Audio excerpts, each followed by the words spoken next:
for coming together.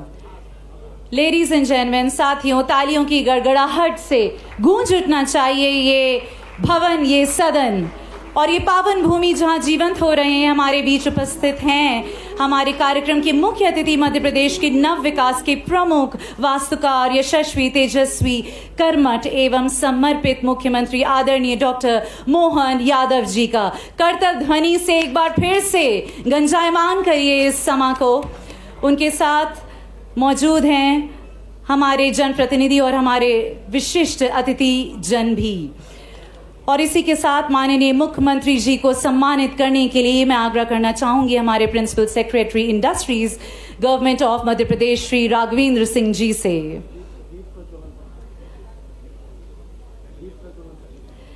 और उनको सम्मानित करने से भी पहले देवियों और सज्जनों, सबसे पहले कहना चाहूंगी आप सबको नमस्कार, स्वागतम, सुस्वागतम और शुभ संध्या। मैं हूं आपकी सूत्रधार, मेरा नाम है शिखा सिंह। माननीय मुख्य अतिथि जी, विशिष्ट अतिथि, वक्ताओं और सभी सम्मानीय उपस्थित जनों, आपका आध्यात्मिक और सांस्कृतिक विरासत की नगरी उज्जैन की पवित्र धरती में आयोजित स्पिरिचुअल एंड वेलनेस समिट के मुख्य सत्र वेलनेस विजनिंग में आप सभी का हार्दिक अभिनंदन है। देवी और सज्जनों, उज्जैन और मध्य प्रदेश के पास आध्यात्मिक गहराई, सांस्कृतिक समृद्धि और प्राकृतिक शांति तीनों हैं। बस इन्हें एक सुनियोजित नीति और आधुनिक सुविधाओं के साथ जोड़ा जाए तो ये भारत के ही क्या, अगले बल्कि विश्व के एक प्रमुख आध्यात्मिक और वेलनेस गंतव्य बन सकते हैं। हमारे बीच इस कार्यक्रम में, जैसा कि आप सब देख रहे हैं, अपनी तालियों के साथ आपने स्वागत किया, हमारे साथ शामिल हो चुके हैं हमारे माननीय मुख्यमंत्री महोदय। तो आइए महाकाल के आशीर्वाद से इस सम्मेलन में माननीय मुख्यमंत्री जी के कर कमलों द्वारा इस मंगल दीप को प्रज्वलित किया जाए। माननीय मुख्यमंत्री डॉक्टर यादव, आपसे ये अनुरोध है कि इस मुख्य चरण की शुरुआत दीप प्रज्वलन के साथ करें। मैं मंच पर उपस्थित सभी गणमान्य अतिथियों से अनुरोध करूंगी कि वे हमारे अतुलनीय भारत की इस परंपरा में अपना योगदान दें, अर्थात हमारी माननीय मुख्य अतिथि को ज्वाइन करें। May we request a renowned singer Indira Nayak to celebrate the occasion with her words. Vakratunda महाकाय सूर्यकोटि समप्रभ निर्विघ्नं कुरु मे देव सर्वकार्येषु सर्वदा। असतो मा सद्गमय तमसो मा ज्योतिर्गमय मृत्योर्वामृतं गमय।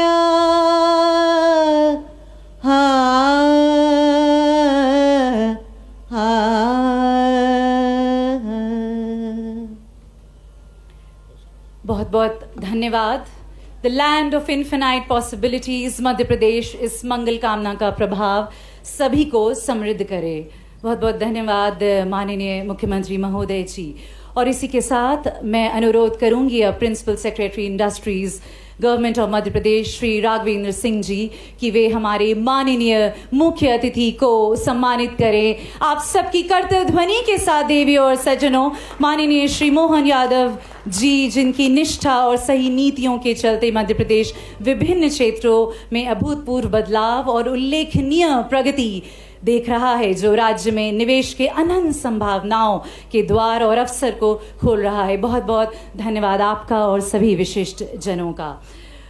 और इसी के साथ in this land of infinite possibilities अब मैं मध्य प्रदेश के उद्योग विभाग के प्रमुख सचिव महोदय से अनुरोध करूंगी कि कृपया अपने स्वागत संबोधन से अपने विचार हमसे साझा करें। जोरदार तालियों के साथ स्वागत करते हैं श्री राघवेंद्र कुमार सिंह जी का।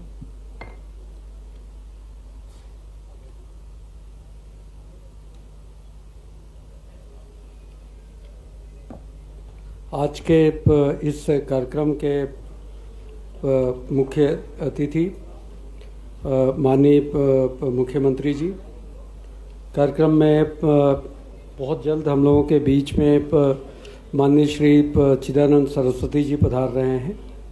कार्यक्रम में उपस्थित माननीय श्री गौतम टेटवाल जी, प्रभारी मंत्री जिला उज्जैन, श्री अनिल फिरोजिया जी, सांसद उज्जैन आलोट, श्री अनिल जैन साहब, विधायक उज्जैन, श्री अनुराग जैन साहब, मुख्य सचिव मध्य प्रदेश शासन, Shri Mukund Prasad, chairman leisure hotel groups, doctor Mrityunjay Swami, CEO Shatayu Ayurved, Shri Vinod Bhandari ji, Bhandari group से, स्वामी चिथा सुधन ज्ञान तपस्वी संतगिरी आश्रम से, श्री शिवशेखर शुक्ला सर, प्रमुख सचिव पर्यटन, श्री संदीप यादव जी, चंद्रमौली शुक्ला जी, यहाँ पर इस स्पिरिचुअल और वेलनेस समिट जो उज्जैन में हो रही है, उस समिट में आप सभी का हृदय से स्वागत है।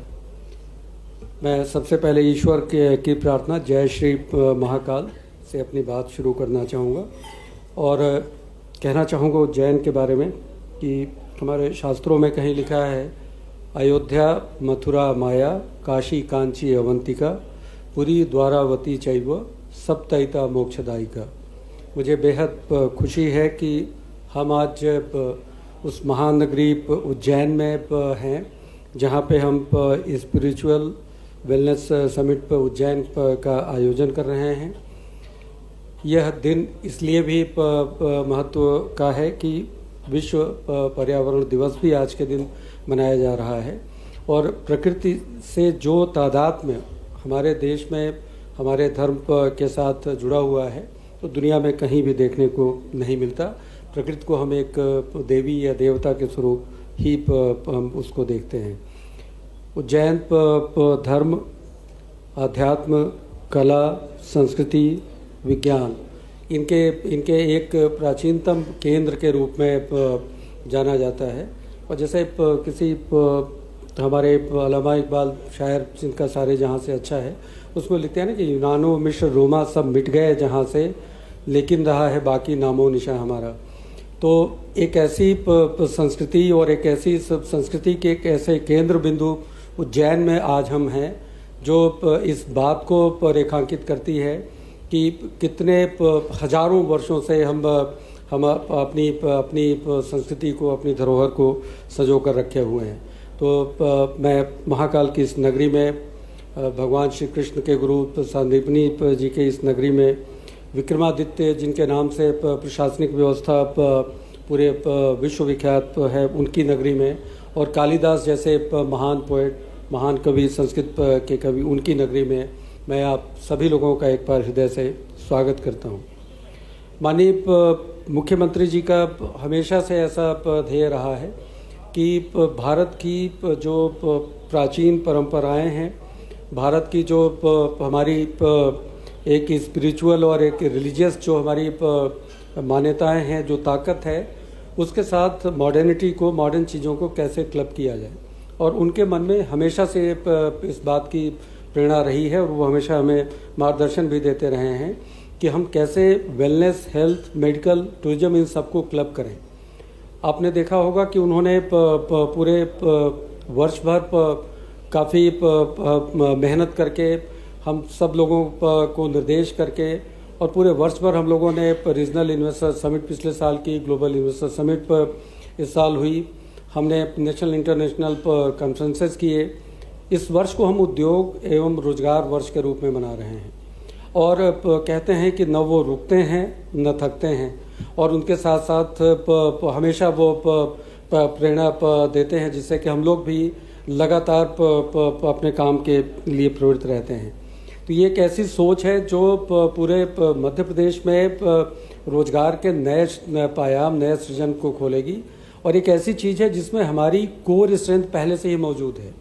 वो चाहे रिलीजियस हमारे प्लेसेस हों या फिर आध्यात्मिक हमारी धरोहर हैं पूरे मध्य प्रदेश में हों, वाइल्ड लाइफ की जगहें हों, या फिर बहुत ही पुरानी हमारी जो धरोहर वर्ल्ड हेरिटेज साइट्स हों, इन सभी को समेकित करते हुए 1/3 हमारा क्षेत्र फॉरेस्ट कवर से घिरा हुआ है।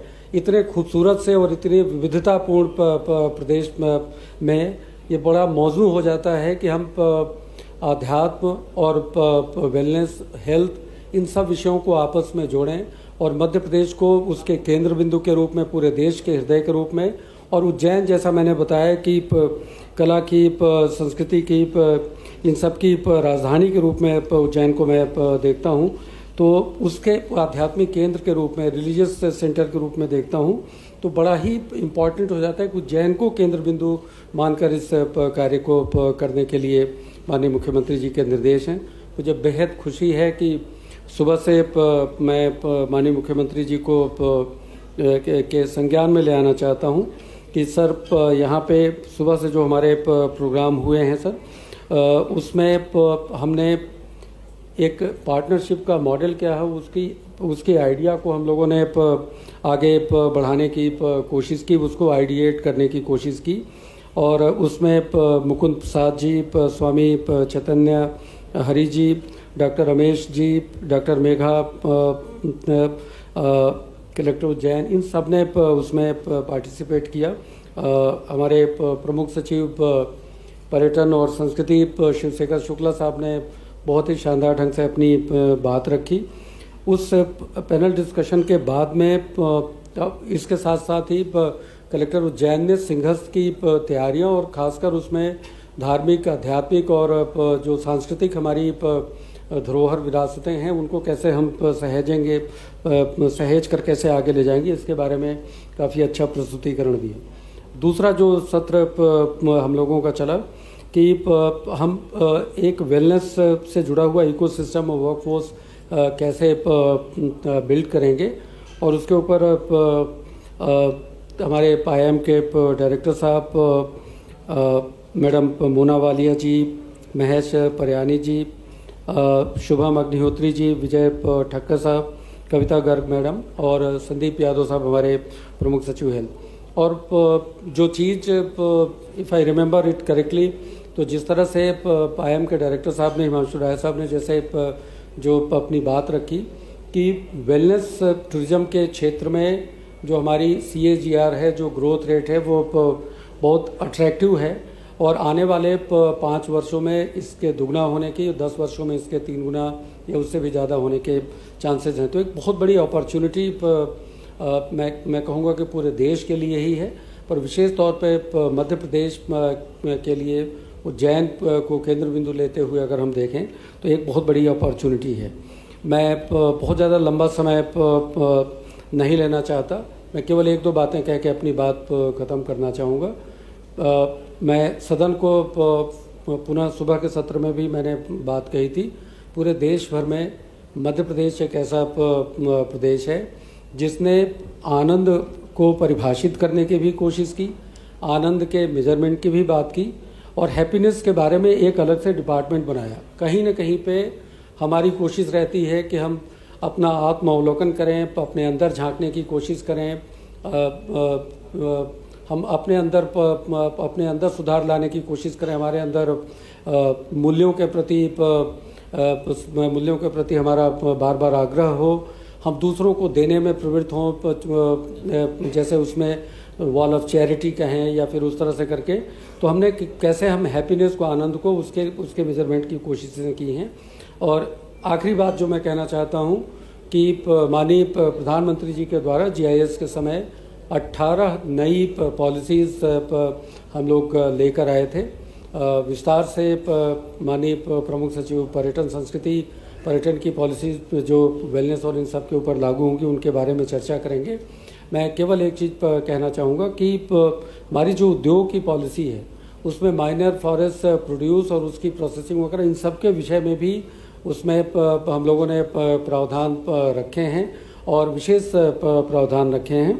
मैं आप लोगों ने बड़े ध्यान से सुबह के दोनों सत्रों को सुना, आप लोग यहाँ पे आए हैं। मैं प्रेस मीडिया के अपने साथियों को, कार्यक्रम में हॉल में उपस्थित हमारे निवेशकों को, हॉल में उपस्थित हमारे गणमान्य व्यक्तियों को एक बार पुनः हृदय से आभार व्यक्त करता हूँ कि आप लोग इस कार्यक्रम में आए।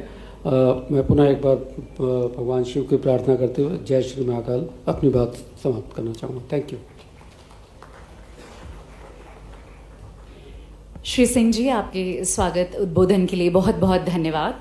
देवी और सज्जनों, अब हम एक ऐसे प्रेरणादायक ऑडियो विजुअल फिल्म को देखने जा रहे हैं जो कि मध्य प्रदेश के समृद्ध आध्यात्मिक और वेलनेस यात्रा को दर्शाती है और उज्जैन को इस केंद्र बिंदु के रूप में प्रस्तुत भी करती है, अपनी नजरें गड़ाकर मंच की ओर।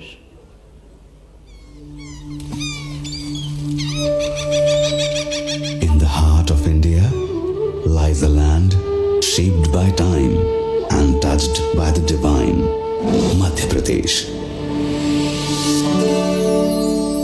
A tapestry of sacred beauty, ancient wellness, and enduring spirituality. In Khajuraho, the stones whisper stories of devotion and art. In Orchha, history flows beside the Betwa in quiet majesty. In Omkareshwar and Maheshwar, the sacred Narmada sings of peace and power. In the wild heart of Kanha, Satpura, Bandhavgarh, Panna and Pench, nature breathes with untamed grace, a sanctuary for the soul. And in Ujjain, where every breeze carries the fragrance of healing, a new promise rises with every sunrise. It is in this very soul of India that a new chapter begins. Ujjain, emerging as the wellness city of the future.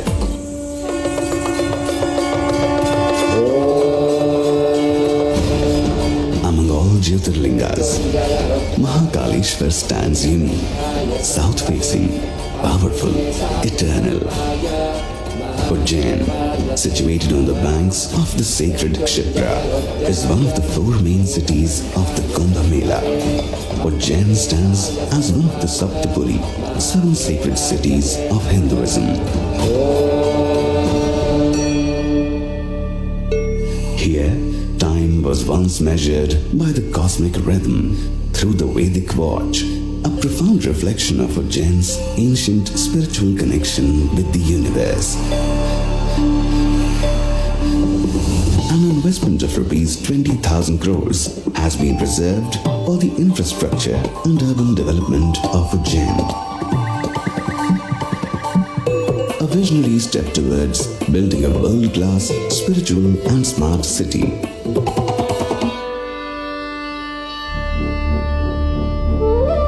A new chapter is being written. Ujjain, emerging as a wellness city. Imagine a place where the sunrise paints the ghats in hues of gold, where the fragrance of sacred incense mingles with the morning breeze, and time itself seems to pause. Ujjain is not just a destination, it is a journey of the soul, as described by the Honorable Chief Minister in his book, Ujjaini Ka Paryatan.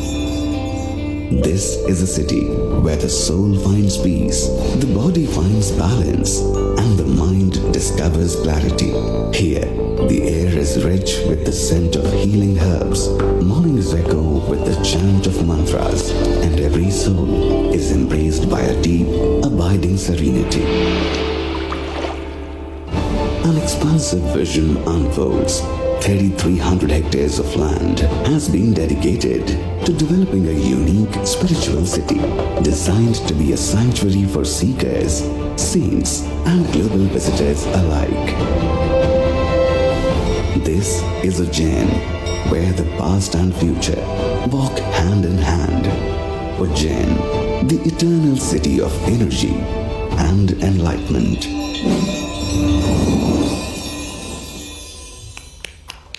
जोरदार तालियां अद्भुत, अतुलनीय और हमारे incredible Ujjain के लिए। और इसी के साथ हमारे प्रमुख सचिव पर्यटन एवं संस्कृति विभाग अब वेलनेस क्षेत्र का रोड मैप हमसे साझा करेंगे, पर उनको आमंत्रित करने से पहले एक और audio visual on the screens please.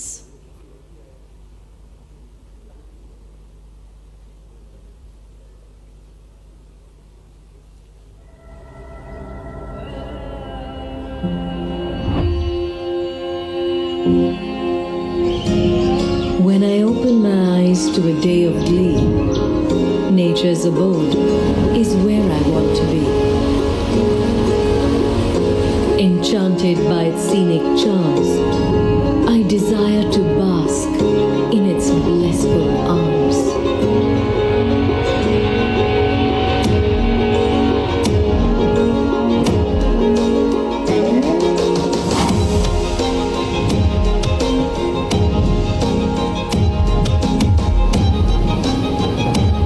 When the going gets tough and triumph upholds, I wish to rejoice my victories amidst the brave and the bold.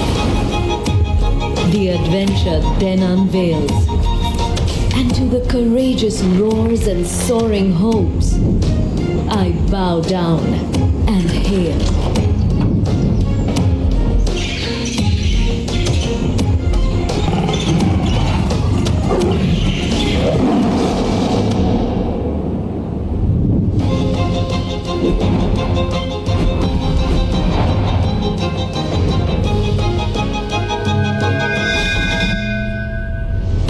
For the times when the spirit is at peace, I seek the divine, and uncertainty I seize.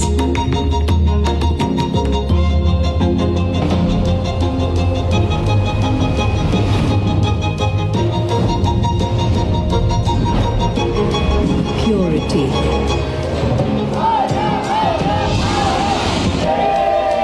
Power. Passion and pleasure.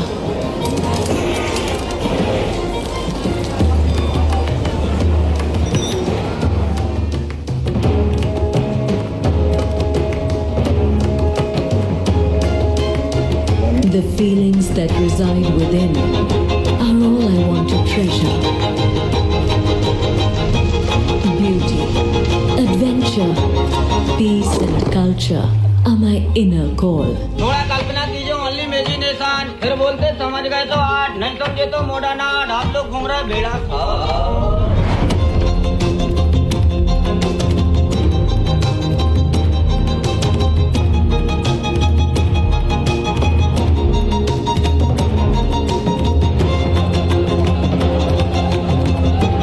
I am the heart and I desire it all. Madhya Pradesh, सब कुछ जो दिल चाहे. इस सम्मानित सभा को संबोधित करने के लिए मैं आमंत्रित करना चाहूंगी आदरणीय श्री शिवशेखर शुक्ला जी को आपकी कर्तव्य ध्वनि के साथ.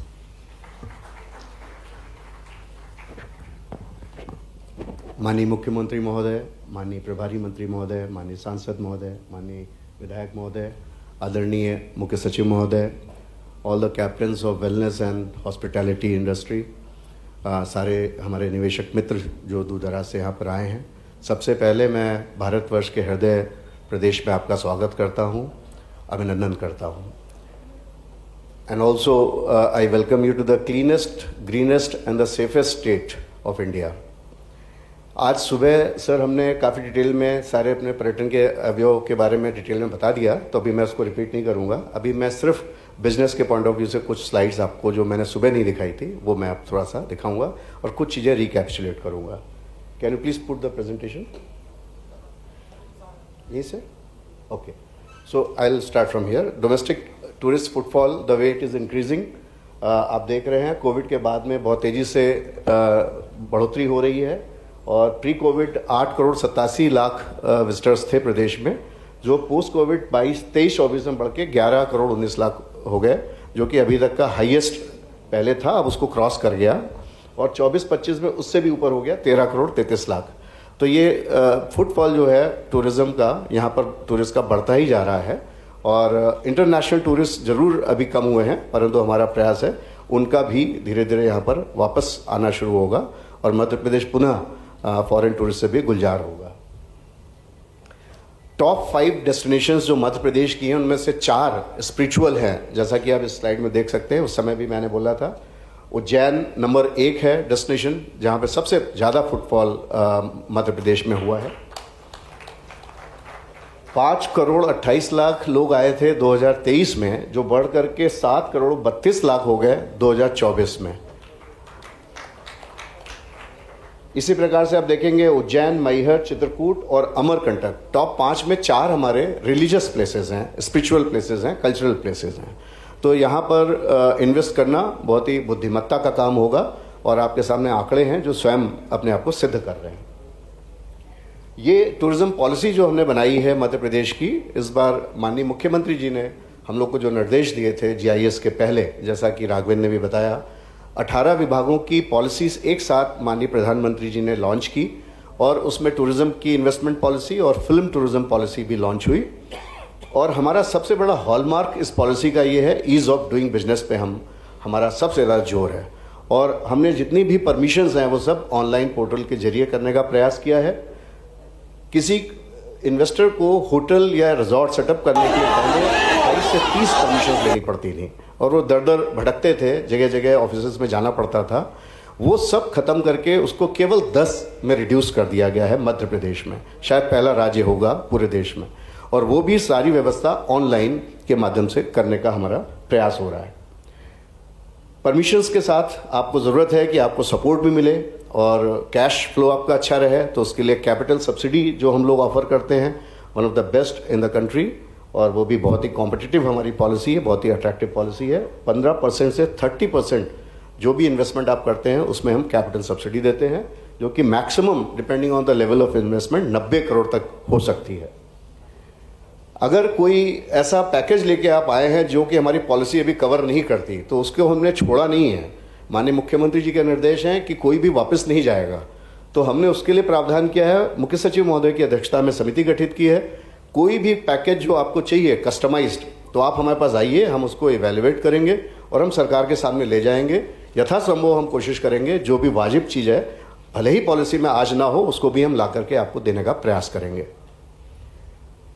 एक बहुत खास बात हमारी टूरिज्म पॉलिसी में है, यदि 100 करोड़ से ज़्यादा का इन्वेस्टमेंट आप कर रहे हैं एक प्रोजेक्ट में, तो आपको लैंड के लिए कोई बिडिंग प्रोसेस से नहीं जाना पड़ेगा। हमारे पास लैंड बैंक है 900 हेक्टेयर से ऊपर का। आप जो भी लैंड बैंक चाहेंगे, बिना कंपटीशन के, बिना बिडिंग के, हम आपको रेड कारपेट लेकर के और इन्विटेशन के साथ में आपको हम लैंड पार्सल देंगे।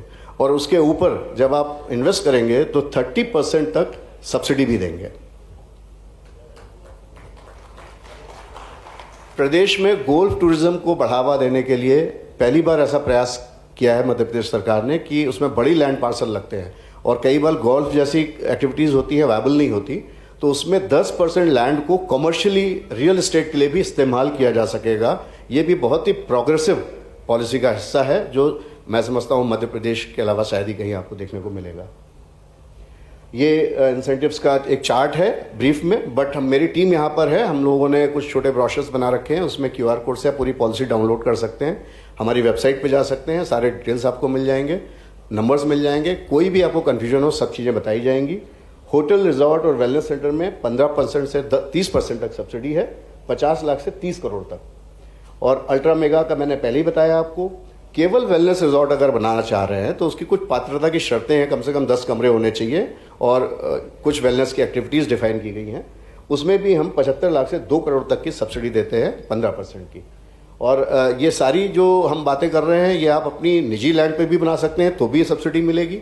यदि गवर्नमेंट आपको लैंड दे रही है लीज पे बिडिंग के थ्रू या अल्ट्रा मेगा में बाय इन्विटेशन, तो उसमें भी सब्सिडी मिलेगी, दोनों में ही मिलेगी। ऑफ कोर्स वेलनेस के बारे में पचमढ़ी एक इसलिए स्लाइड रखी कि आपका ध्यान आकर्षित करने के लिए। उज्जैन के बारे में आपने सुना, ओमकारेश्वर के बारे में आप जान रहे हैं, और पचमढ़ी जैसी हमारी जगह है, अमरकंटक जैसी जगह है जो वेलनेस के लिए बड़ी सूटेबल जगह है और जहाँ पर wellness is the order of the day, माने वहाँ पे रहना ही, जाना ही अपने आप में वेलनेस का सूचक है।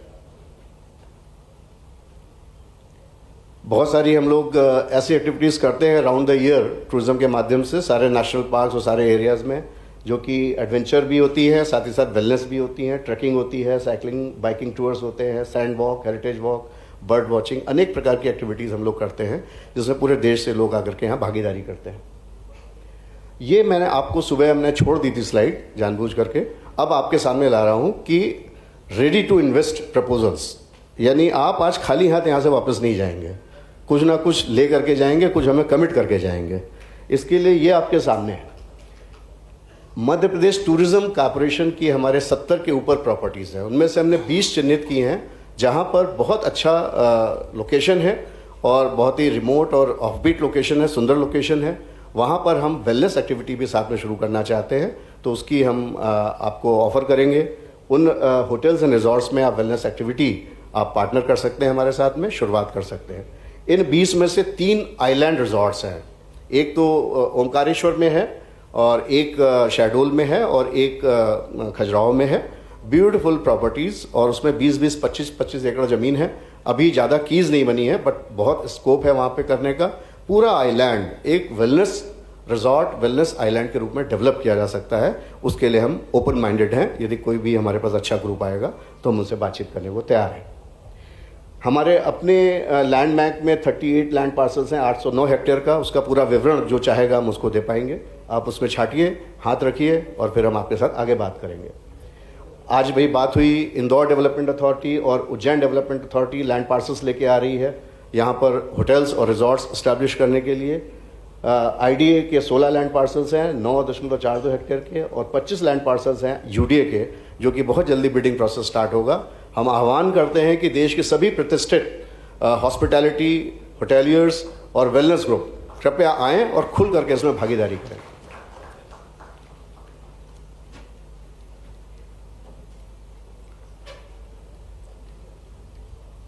परम पूजनीय स्वामी चिन्मयानंद जी महाराज का मैं स्वागत करता हूं मध्य प्रदेश शासन की ओर से।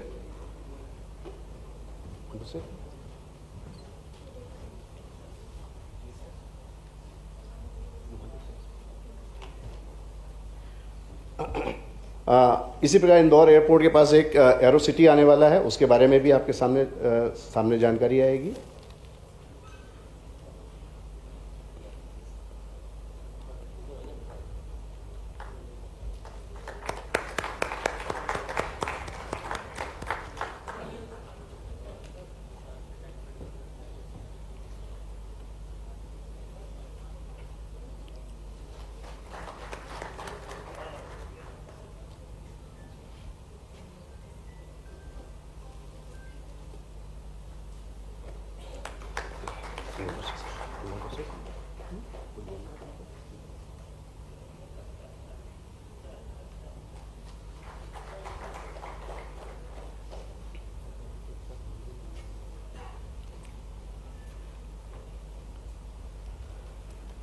इसके अलावा जैसा सुबह बात हुई थी कि स्पिरिचुअल रिजुविनेशन के इस दौर में प्रदेश में माननीय मुख्यमंत्री जी ने ये टेकअप किया है कि जितने भी हमारे अच्छे धार्मिक और स्पिरिचुअल स्थान हैं उनको पूरा अच्छे तरीके से डेवलप किया जा रहा है, व्यवस्थाएं बनाई जा रही हैं, इंफ्रास्ट्रक्चर किया जा रहा है। इनको हम लोक का नाम लेते हैं, जैसे महाकाल लोक आपने सुना, ओमकारेश्वर में एक लोक बन रहा है, परशुराम लोक जानापाव में बन रहा है, हनुमान लोक बन रहा है, कई सारे ऐसे लोक बन रहे हैं। ये सारी स्पिरिचुअल डेस्टिनेशंस को इंफ्रा कनेक्टिविटी के पॉइंट ऑफ व्यू से डेवलप किया जा रहा है, जहां पर आप इन्वेस्टमेंट के लिए बहुत गंभीरता से आपको सोचना चाहिए। ऐसे ही 50 नए ऑफबीट डेस्टिनेशंस प्रदेश में विकसित किए जा रहे हैं, जिनमें से 18 यूनेस्को की वर्ल्ड हेरिटेज साइट्स हैं। सुबह जैसे मैंने बताया, मध्य प्रदेश गौरव प्राप्त है हमें कि इस समय देश की सबसे ज़्यादा यूनेस्को की world heritage sites Madhya Pradesh में हैं। टोटल प्रदेश पूरे देश में 62 है, उसमें से 18 मध्य प्रदेश में है, 1/4 से भी ज़्यादा। और उन सबको भी हम ऑफबीट डेस्टिनेशन प्लस और भी बहुत सारे यहाँ डैम्स हैं, वाटर बॉडीज़ हैं, रिवर्स है, पेरेनियल रिवर्स है, उनके आसपास ये सारे 50 डेस्टिनेशंस को हम डेवलप कर रहे हैं, जहाँ पर आप इन्वेस्ट करने का प्रयास सोच सकते हैं। ये एक बहुत इंपॉर्टेंट स्लाइड है। हमारे यहाँ जो नेशनल पार्क, टाइगर रिजर्व और बायोस्फीयर रिजर्व्स है, ये तो ही हैं, यहाँ पर ऑलरेडी बहुत इन्वेस्टमेंट हो गया है। हर एक नेशनल पार्क के आसपास 40 से लेकर 60 होटल्स और रिजॉर्ट्स आ चुके हैं, बहुत ही हाई एंड, बहुत अच्छे। यहाँ पे आप लोगों के लिए बिंदु ये है सोचने का कि ये रिजॉर्ट्स ऑलरेडी वहाँ पर हैं, लोग वहाँ सफारी करने आते हैं, बाद में कोई और एक्टिविटी नहीं होती। यदि वेलनेस ग्रुप्स, बहुत सारे देश में अच्छे वेलनेस ग्रुप्स हैं, वो आकर के इन सारे होटल रिजॉर्ट्स के साथ टाई अप करें और अपनी यूनिट वहाँ वेलनेस के इस्टेब्लिश करें, क्योंकि ये सारे रिजॉर्ट्स बहुत ही ओपन एरिया में हैं, बहुत बड़े क्षेत्रफल में ये बने होते हैं, खुले बने होते हैं, काफ़ी स्कोप है वहाँ पर वेलनेस की एक्टिविटीज़ को शुरू करने का। तो ये सारे नेशनल पार्क्स वेलनेस के हब बन सकते हैं। सफारी के बाद में दिन में कोई काम नहीं करने को होता, रात में भी कोई और काम नहीं होता, तो वहाँ कल्चर और वेलनेस के ये सारे नेशनल पार्क में हब क्रिएट किए जा सकते हैं। केवल पार्टनरशिप की आवश्यकता है, उसमें हम भी प्रयास करेंगे भविष्य में हर जगह पे सारे होटेलियर्स और वेलनेस सर्विस प्रोवाइडर्स की आपस में बैठक कराने की और B2B कॉन्टैक्ट कराने की। इसी प्रकार से 3 जगह जो बहुत इंपॉर्टेंट है, उसमें एक आपको मालूम है जहाँ देश में अकेली जगह जहाँ पे चीता आ गया है पूनो में, 2 और जगह जो अपकमिंग है गांधी सागर और नौरादेही जहाँ पे चीता आने वाले हैं, वहाँ भी हम लैंड पार्सल्स देख रहे हैं, आप लोग भी देख सकते हैं। वहाँ पे आप यदि कोई इन्वेस्टमेंट करेंगे तो भविष्य में बहुत आपके लिए लाभकारी होने वाला है। माननीय मुख्यमंत्री जी के प्रयासों से नए नेशनल पार्क्स और सैंक्चुरीज प्रदेश में खुलते जा रहे हैं और अभी हाल ही में भोपाल से बिल्कुल 15 किलोमीटर की डिस्टेंस पे रातापानी नेशनल पार्क खुला है, जहाँ पर तमाम टाइगर की साइटिंग लोगों को हो रही है। शायद ही अकेला शहर होगा भोपाल पूरे देश में जहाँ 15 किलोमीटर की दूरी पे नेशनल पार्क है और 2 यूनेस्को की साइट्स हैं, सांची और भीमबेटका। तो इतने दुर्लभ और ऐसे प्रकार के डेस्टिनेशंस आपके किटी में हैं जहाँ पर आपको गंभीरता से विचार करना चाहिए। ऐसे ही माधव नेशनल पार्क शिवपुरी में और खेवनी सेंचुरी जो जिसमें बहुत डेवलपमेंट हो रहा है, इंदौर से बहुत नज़दीक है, वहाँ भी आप लोग इन्वेस्टमेंट करने की सोच सकते हैं। एग्जाम्पल के तौर पे कान्हा टाइगर रिजर्व, जैसे मैंने बताया कि इसमें 90 से ज़्यादा होटल रिजॉर्ट्स ऑलरेडी हैं, तो यदि अच्छा टाइप हो जाए तो वहाँ पे एक वेलनेस का बहुत बढ़िया हब क्रिएट हो सकता है। ये तो नेशनल पार्क्स हैं, साथ ही साथ हमारे पचमढ़ी जैसी जगह हैं, खजुराहो जैसी जगह हैं जहाँ पर बहुत सारे 5 स्टार होटल्स हैं। इन सारे हब्स में भी वेलनेस की एक्टिविटीज़ को बड़े स्तर पे टेकअप किया जा सकता है और वो पूरे देश के लिए एक नया मॉडल उभर करके सामने आ सकता है।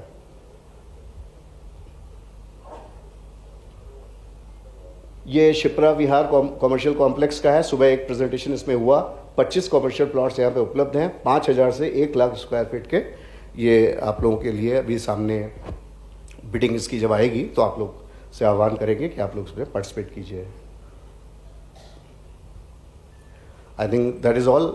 मुझे लगता है कि आपके सामने बहुत सारी चीज़ें हमने खुल करके आपके सामने रखी हैं और मैं चाहता हूँ यदि आप उज्जैन आए हैं बाबा महाकाल की नगरी में तो यहाँ पे कुछ कमिटमेंट करें बाबा महाकाल को और यहाँ पे इन्वेस्ट करें, और इन्वेस्ट तो करें ही करें, और यहाँ पे you please remain invested in Madhya Pradesh. Thank you very much.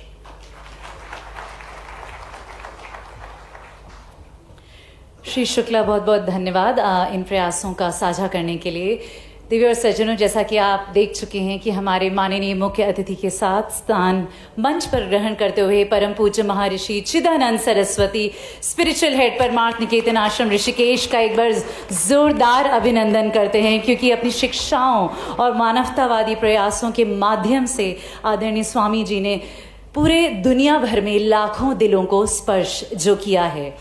और इसी के साथ मैं बताना चाहूँगी कि इस सम्मेलन में हमारे प्रमुख उद्योग निवेशकों का स्वागत हुआ है और आज उनमें से एक निवेशक वेलनेस क्षेत्र में अपने अनुभव और दृष्टिकोण को हमसे साझा करेंगे। This is up next. Join me in welcoming on stage the chairman of Bhandari group. Please welcome Shri Vinod Bhandari.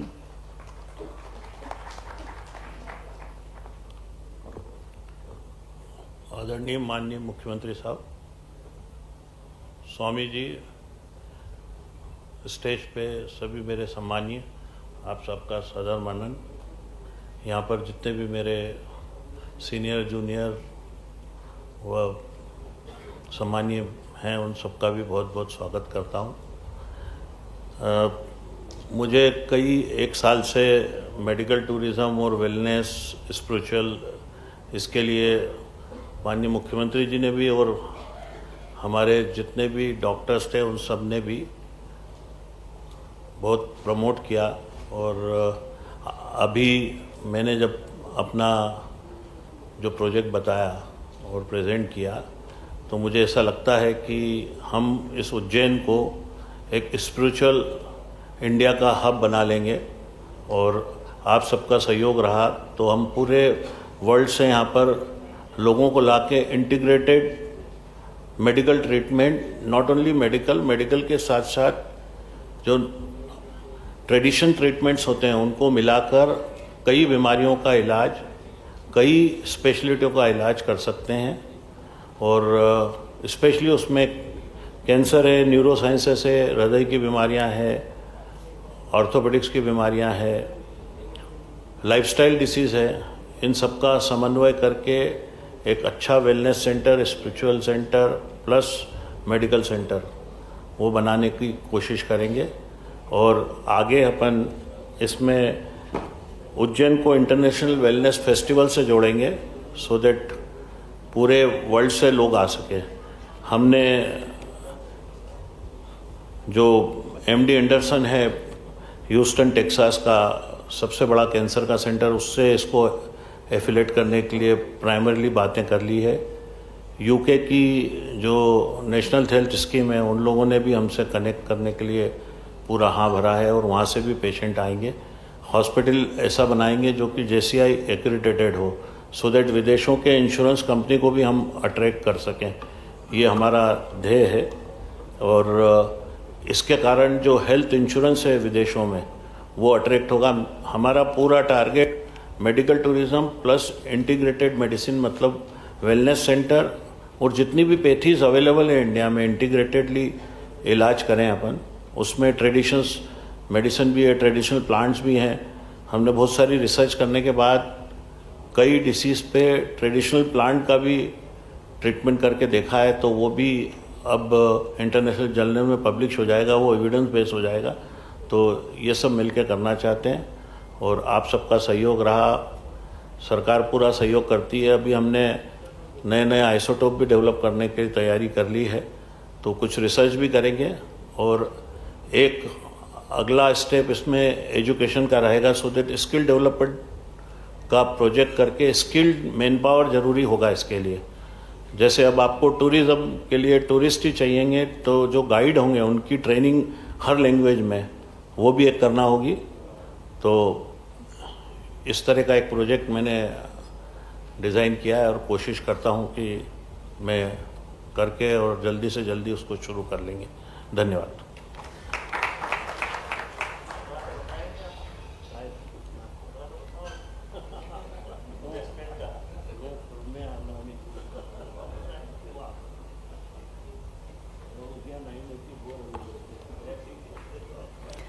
बहुत बहुत धन्यवाद श्री भंडारी। और अब एक विशिष्ट संबोधन के लिए हम अपने मुख्य सचिव गवर्नमेंट ऑफ मध्य प्रदेश को आमंत्रित करना चाहेंगे। श्री अनुराग जैन का स्वागत करते हैं।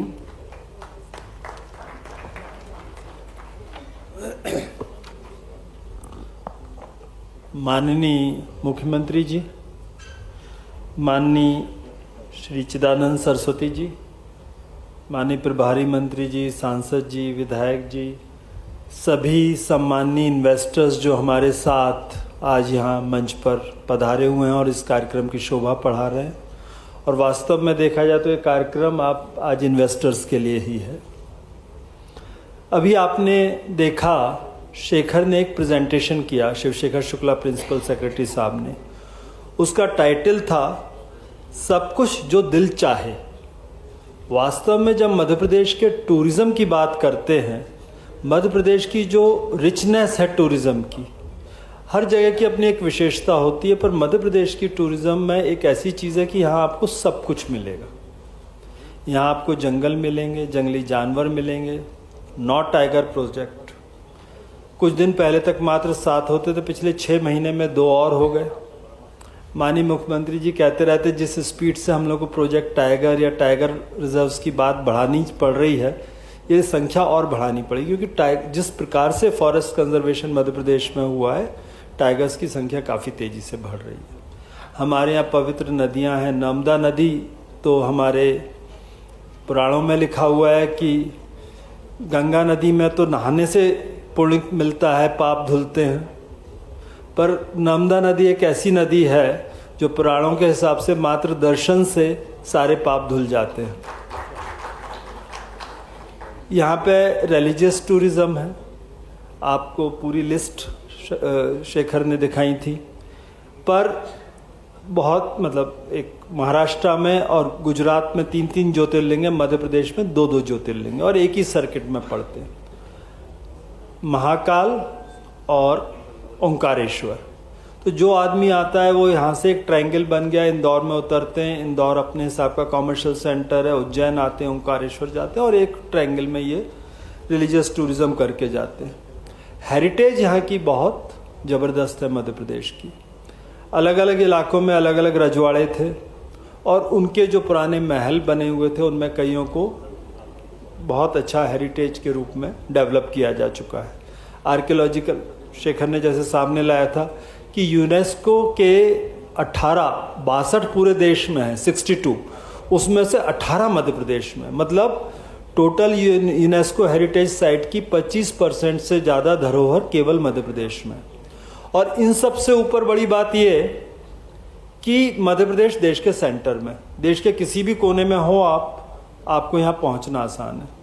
विदेश से आओगे तो हमारे जो इंटरनेशनल मेजर एयरपोर्ट्स हैं, हालांकि इंदौर भी इंटरनेशनल है, पर मेजर एयरपोर्ट्स की बात करें तो दिल्ली, बॉम्बे, कोलकाता, मद्रास, हैदराबाद, बेंगलोर, मध्य प्रदेश सबके सेंटर में, कहीं से आओगे मध्य प्रदेश पहुंचना रिलेटिवली आसान है। इसके अलावा एक खास बात और मैं ध्यान आकृष्ट करना चाहूँगा, टूरिज्म में मुझे ध्यान है जब माननीय प्रधानमंत्री जी ने 2014 में प्रधानमंत्री पद संभाला था, तब एक बात की थी कि टूरिज्म को हमारी देश की इकोनॉमी के लिए आगे बढ़ाना जरूरी है और टूरिज्म बढ़ाने के लिए स्वच्छता बहुत जरूरी है। तो एक स्वच्छता का बहुत बड़ा आंदोलन देश में शुरू हुआ। अब मध्य प्रदेश ने क्या किया? आपके यहाँ पे हम लोग उज्जैन में बैठे हैं, बगल में इंदौर है जो 7 साल से देश की सबसे स्वच्छ शहर है और पिछले 7 साल में मध्य प्रदेश देश के 2 सबसे स्वच्छ राज्यों में रहा, कभी सर्वश्रेष्ठ कभी सेकंड सर्वश्रेष्ठ।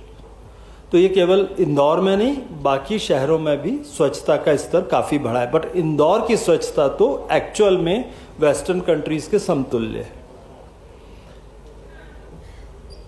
इसके लिए राघवेंद्र साहब ने शुरू में, प्रिंसिपल सेक्रेटरी ने बताया था कि हम लोगों ने 18 नई पॉलिसीज़ लाई और कुछ पॉलिसीज़ पुरानी थी। तो जो नई पॉलिसीज़ अभी फरवरी में माननीय प्रधानमंत्री जी के हाथों से जिनका लॉन्च किया गया था, पॉलिसीज़ में 3 प्रमुख बातें थी। पहली बात ये थी कि हम लोग फाइनेंशियल इंसेंटिव्स क्या देते।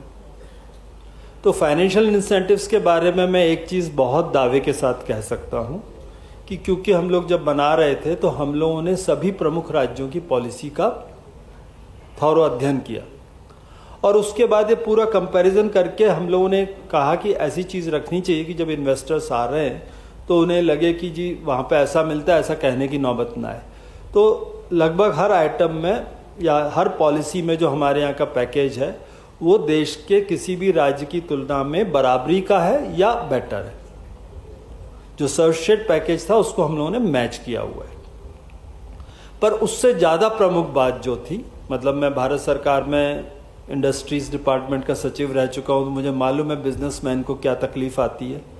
वहाँ जब हम लोग रिसर्च करते थे तो एक रिसर्च इसी बात की होती थी कि एक इन्वेस्टर को कितनी जगह दरवाज़ों में जाना पड़ता है और कितनी प्रकार से परमिशंस के लिए घूमना पड़ता है।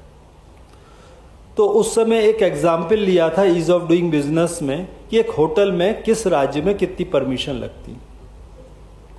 तो ये पाया गया कि राज्यों में जो डिफरेंस है 12 से लेके 30 परमिशंस तक लगती है, अलग अलग राज्यों में अलग अलग। तो जब हम लोग ये नई पॉलिसीज बना रहे थे तो हम लोगों ने कहा हमारी पॉलिसी का जो एक सेंटर पीस होगा वो होगा ईज ऑफ डूइंग बिजनेस। और मैंने अपने सभी साथी अधिकारियों को माननीय मुख्यमंत्री जी के निर्देश में हम लोगों ने ये तय किया कि हम एक एक परमिशन का आकलन करेंगे और देखेंगे कि किस प्रकार से हम इसको इम्प्रूव कर सकते हैं। तो मैं बधाई देना चाहूँगा टूरिज़्म के प्रिंसिपल सेक्रेटरी और उनकी पूरी टीम को कि उन्होंने बाकी सारे विभागों से सामंजस्य करके, जो मैंने अभी थोड़ी देर पहले बताया कि पूरे देश में किसी भी राज्य में इससे पहले कम से कम 12 परमिशन लगती थी, उन्होंने उससे भी कम जाके मात्र 10 परमिशन पे इसको सीमित कर दिया। तो 20 परमिशंस की अब जरूरत ही नहीं है, जो आज से कुछ दिन पहले यदि आप आते तो हमारे यहाँ इन्वेस्टमेंट में लगती। और उससे ज़्यादा प्रमुख बात ये कि हमारा प्रदेश जो था वो सबसे पहला प्रदेश ऐसा था जिसने right to public service delivery guarantee का कंसेप्ट लाया 2010 में, कि कोई भी काम सरकार से है, जिन सेवाओं को हम लोगों ने नोटिफाई किया है, आप आवेदन कीजिए। यदि सारे कागज पूरे हैं तो आपको एक समय सीमा में निश्चित ही उसका उत्तर मिल जाएगा, या तो रिजेक्शन होगा रीज़न के साथ या आपकी अनुमति जारी हो जाएगी। तो जितनी भी इन अनुमतियों की ज़रूरत होती है इन्वेस्टर को, उन सबको public service delivery guarantee act में नोटिफाई किया गया है। इसका अर्थ ये कि ये सारी परमिशंस आपको टाइम बाउंड मिलेंगी। यदि परमिशन उस समय सीमा में नहीं होती है, दो प्रकार की चीज़ें हो सकती है कि अधिकारी ने काम नहीं किया, तो काफ़ी परमिशंस को हम लोगों ने डीम्ड परमिशन में डाल दिया है। मतलब यदि 30वें कोई परमिशन को हमने कहा कि 30 दिन में मिल जाएगी, जैसे एनवायरमेंटल क्लियरेंस में ढेर सारी परमिशंस हमने डीम्ड परमिशन में की हुई हैं, तो 30वें दिन तक जारी नहीं हुई तो 30वें दिन कंप्यूटर ऑटोमेटिकली उस अधिकारी के डिजिटल साइन से जारी कर देगा। और बाकी परमिशन जिसमें कि ये डीम्ड परमिशन नहीं कर सकते थे क्योंकि थोड़ी ज़्यादा गंभीर किस्म की चीज़ थी, उनमें जो संबंधित अधिकारी है उसके ऊपर जुर्माना होगा, सरकार अपना तय करेगी और आपको एक कंपनसेशन देगी। इस प्रकार की व्यवस्था हम लोगों ने ईज ऑफ डूइंग बिजनेस के माध्यम से की। तीसरा सेंट्रल पीस जो हमारी इन सारी पॉलिसीज़ का है वो ये कि आपको ईज ऑफ ऑपरेशन देने के लिए, जैसे आपने ज़मीन पहले इंडस्ट्री की ले ली तो आप इंडस्ट्री लगा सकते थे, पर हम लोग इस बात से वाकिफ़ थे कि जब आप इंडस्ट्री लगाते हो, कोई इन्वेस्टमेंट करते हो, तो आपको स्किल की भी ज़रूरत होती है। अभी जैसे भंडारी साहब ने कहा, आपको उस पर हो सकता है कि वर्कर्स की डॉर्मेट्री भी बनानी हो। मान लीजिए आपने जंगल के आसपास या दूर लगाया, वहाँ पे वर्कर्स के रहने की जगह नहीं है, तो हम लोगों ने अपने लैंड यूज़ प्लानिंग में ये चीज़ की परमिशंस दी कि यदि आपको इन्वेस्टमेंट के लिए कोई ज़मीन दी गई है तो उस पर स्किल की जैसी चीज़, वर्कर्स के लिए डॉर्मेट्री, ये सारी चीज़ उसी प्रोजेक्ट का पार्ट माना जाएगा और अलाउड होगा। तो इस प्रकार से हम लोगों ने जो इन्वेस्टर्स की समस्याएं होती हैं उनको काफ़ी हद तक दूर करने की कोशिश की है। और पूरा का पूरा स्टेट जो हमारा है वो पॉलिसी ड्रिवन है, पॉलिसीज प्लेस में हैं और पॉलिसी के हिसाब से जो सुविधा है, मतलब मध्य प्रदेश उन विरले राज्यों में से है जहां अभी हम लोग सितंबर या दिसंबर तक के जो पॉलिसी के हमारे कई कुछ प्रकरणों में सितंबर और कुछ में दिसंबर तक के जिन्होंने क्लेम किए थे इंसेंटिव्स, वो हम बांट चुके हैं। 31 मार्च के दिन माननीय मुख्यमंत्री जी ने हम लोगों को निर्देश दिया था कि देखो भाई, इन्वेस्टर्स परेशान होते हैं, तो जितने पैसे राज्य सरकार में बच रहे थे वो सारे के सारे एलोकेशन हमने अपने इन्वेस्टमेंट प्रमोशन डिपार्टमेंट को दे दिए थे और आखिरी दिन में 2000 करोड़ का जो इंसेंटिव था वो सारे हमारे इन्वेस्टर्स को बांट दिया गया। तो वो नवंबर, दिसंबर, सितंबर के केसेस भी सारे पैसे दिए जा चुके। बाकी राज्यों जैसा नहीं है कि आप आज इन्वेस्टर का क्लेम आ गया, अब आप अगले 2 साल में 3 साल में अपने पैसे पालेंगे। यहाँ पर शीघ्र हम लोग उसको दे रहे हैं। सारे लैंड पार्सल्स आप लोगों की सुविधा के लिए शिवशेखर जी ने यहाँ पे दिखाए थे। कार्यक्रम के बाद भी वो लोग उपलब्ध रहेंगे। ये सारी चीज़ें GIS मैप पे उपलब्ध है, तो आप अपना ऑलरेडी GIS मैप पे गूगल शीट पे देख सकते हैं कि वो आसपास क्या जगह है। लैंड आवेदन भी वो ट्रांसपेरेंटली कर सकते हैं और 100 करोड़ से ऊपर के इन्वेस्टमेंट का वो डायरेक्टली भी अलॉट कर सकते हैं, जैसा उन्होंने बताया। तो मैं आप लोगों से अनुरोध करूंगा, कई लोग तो अपने इन्वेस्टमेंट प्रपोजल के साथ आए थे, उन्होंने ज़मीनें खरीद ली या देख ली, तो वो लोग तो अपना इन्वेस्टमेंट करना शुरू कर दे ही रहे हैं। बाकी लोग जो देखने के लिए आए थे, जैसे अभी 1-to-1 में भी काफ़ी लोगों से बातें हुई, तो मेरा आप लोगों से बस एक ही अनुरोध रहेगा कि रुक के आज अपनी ज़मीन टेंटेटिवली सेलेक्ट कर लीजिए। कल परसों में 1-2 दिन में आपको हमारे अधिकारी ज़मीनें दिखा देंगे और अपना इंटेंशन टू इन्वेस्टमेंट को फर्म अप करके जाइए। इससे बेहतर अपॉर्चुनिटी आपको कहीं और नहीं मिलेगी। इन्वेस्टमेंट का मध्य प्रदेश में यही समय है, सही समय है। धन्यवाद। श्री जैन, बहुत बहुत धन्यवाद for rendering the spiritual address and handing over the letter of intent. हमारे अगले वक्ता देवी और सज्जनों वो हैं जिन्होंने दुनिया को शांति, सामंजस्य और आत्म साक्षात्कार के मार्ग पर प्रशस्त किया है। ये एक आशीर्वाद से कम तो नहीं है कि आज इस मंच पर हम सभी लोगों के साथ हमारे प्रतिष्ठित आध्यात्मिक प्रमुख महर्षि चिदानंद सरस्वती जी हमें संबोधित कर हमें अनुग्रहित करेंगे। जोरदार अभिनंदन एक बार फिर से करते हैं परम पूज्य स्वामी जी का। आपसे अनुरोध है कि आप हमें संबोधित करें। जोरदार तालियों के साथ देवी और सज्जनों।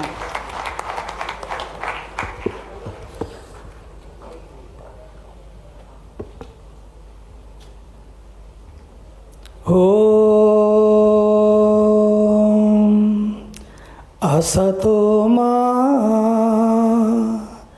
सद्गमय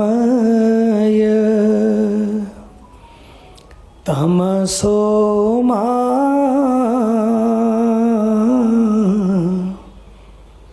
ज्योतिर्गमय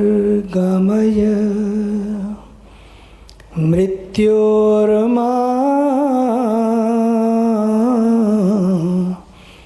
अमृतं गमय ॐ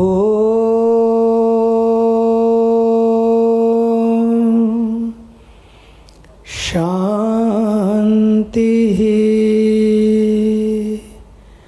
शान्तिः शान्तिः।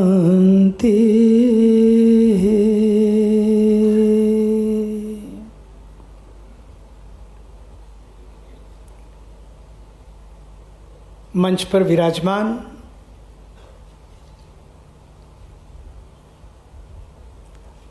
इस अद्भुत प्रदेश के युवा मुख्यमंत्री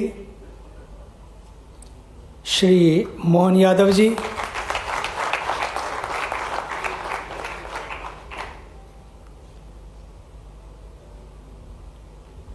आदरणीय chief secretary Shri Anurag Jain ji, and मंच पर बैठे सभी, समय की मर्यादा because we all have to leave, so and मेरे सामने बैठे सभी investors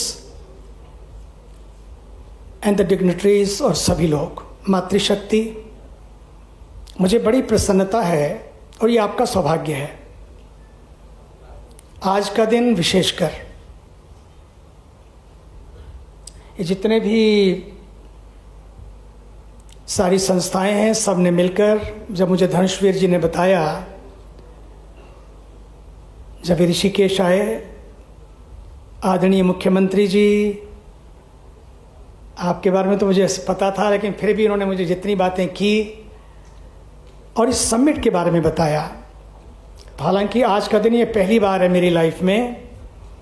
I was very young when I came to this life. मैं 8 साल का था, अब मैं 74 में प्रवेश कर गया, लेकिन पहली बार है कि मैं गंगा दशहरे के दिन गंगा जी को छोड़कर यहाँ पर आया हूँ। कुछ भी हो, मैं हर समय गंगा जी, क्योंकि बचपन से गंगा जी के तट पे पला, हिमालय की गोद में, तो गंगा जी के आज का दिन, क्योंकि उनका प्राकट्य दिवस है, गंगा जी आज के दिन ही धरती पर उतरी। वो गंगा उतरी, उन्हें गंगा उतरी तो गंगोत्री का नाम है, गंगा उतरी, वो गंगोत्री का नाम पड़ गया। उसकी कहानी में नहीं जाऊंगा, लेकिन आज का दिन विश्व पर्यावरण दिवस का भी है। और आज का दिन इसलिए भी एक महत्वपूर्ण दिवस है, आज के दिन ही हमारे इस देश को क्या, मैं तो विश्व की एक संस्था के रूप में कहना चाहूंगा, because I have seen the world, gone to the world, seen the world. इससे मैं कह सकता हूं कि विश्व की एक ऐसी संस्था, राष्ट्रीय स्वयंसेवक संघ, उनके जो गुरुजी, जिनका एक ही मंत्र था, इदम राष्ट्राय स्वाहा इदम नमम, the time has come, nation first, वो मंत्र जिन्होंने दिया, उनकी भी आज पुण्यतिथि है। इसलिए भी ये महत्वपूर्ण हो जाता है। कई बार मुझे लगता है कि मैं तो 46 साल पहले अमेरिका चला गया, और अमेरिका से जो मैंने देखा और अपने पास, सच मानिए किसी से कम नहीं है। बहुत कुछ खोया हमने, जो खोया उसका गम नहीं, लेकिन जो बचा है ना, अभी भी किसी से कम नहीं। बहुत है अपने पास, बहुत है भारत के पास। इसलिए पहली बात तो ये मुझे लगती है कि हम सब लोगों को कुछ भी करने से पहले, whatever we are planning, doing whatever, वो सेकेंडरी है, लेकिन उससे पहले हमें समझना पड़ेगा कि समय आ गया है पूरे विश्व में, और विश्व समझने लगा है कि हमें भारत को भारत की आंखों से देखना होगा, भारत के इतिहास को जानना होगा, और उस इतिहास को जानकर अपने इतिहास को पूरे विश्व को बताना होगा। And time is now. मैं तो इनको कहता था it's not times for India, times of India, is time for India. ये टाइम भारत के लिए और आपके लिए है। एंड दूर क्यों जाते हैं? एलन मस्क का पिता आज भारत में, अयोध्या में है। Can you imagine the man who is showing the world a new way, और उनका फादर आज अयोध्या में है और वहां पर वो पूजा कर रहे हैं। और कैसे उनके जो भाव हैं उनको पढ़िए, उन्होंने आज क्या कहा है। इसका मतलब है अगर चीजों को सही तरीके से, वही अयोध्या, वही गलियां, वही सड़कें, लेकिन आज एक दिन था कि 1000 लोग भी नहीं होते थे वहां पर, और आज 10 करोड़ लोगों की संख्या पार कर गई है केवल 1 साल में। It's not a small number. आपका ताजमहल, गोवा भी पीछे छूटता जा रहा है नंबर में। क्यों ऐसा है? बहुत कुछ बदल रहा है। लोग, नई पीढ़ी जानने को उत्सुक है। कुंभ मेला, 64 करोड़ लोग वोट देने के लिए गए। धक्के मार के ले जाना पड़ता है कई बार लोगों को, पता नहीं कितनी पर्चियां ले लेके घर घर पहुंचना पड़ता है, तब लोग वोट के लिए निकलते हैं। नारे देने पड़ते हैं कि सबसे पहले मतदान, फिर करेंगे जलपान। नहीं, उसके बाद भी 64 करोड़ लोग गए, लेकिन 67 करोड़ लोग वहां पर गए। 67 करोड़ लोग। इस नॉट कि कोई भाड़े पे ले गया उनको। ये भीड़ नहीं थी, ये भाव की यात्रा थी। ये भाव की यात्रा थी। और जो नहीं जा पाया, पूरे विश्व के लोग, मैं अभी अमेरिका में था, मुझे बोले हमारा इतना मन था, इतना मन था, हम रह गए। मैंने कहा चिंता ना करो, उज्जैन का कुंभ आ रहा है, सिंहस्थ आ रहा है, चिंता क्यों करते हो? जो रह गए उज्जैन में आए और आएंगे। इसलिए मैं कहना चाहता हूं, आपके पास अभी तो एलन मस्क के पिता आए हैं, याद रखिए, आप तैयारी तो करिए, रुकने की जगह तो बनाइए। एलन मस्क खुद यहां आएंगे, मार्क जुकरबर्ग आएंगे, and everybody will come because people have seen the magic of this land. इसलिए बहुत जरूरी है कि you are not investing in Ujjain और इन्वेस्टिंग इन मध्य प्रदेश। मैं तो कहूंगा invest in yourself, invest for yourself. समय आ गया है। आप जब उज्जैन में इन्वेस्ट कर रहे हैं या आसपास मध्य प्रदेश में इन्वेस्ट कर रहे हैं, केवल इन्वेस्ट आप इंफ्रास्ट्रक्चर में नहीं कर रहे हैं, बल्कि इंफ्रास्ट्रक्चर के लिए भी कर रहे हैं। आपको बार बार आना को मिलेगा यहाँ पर।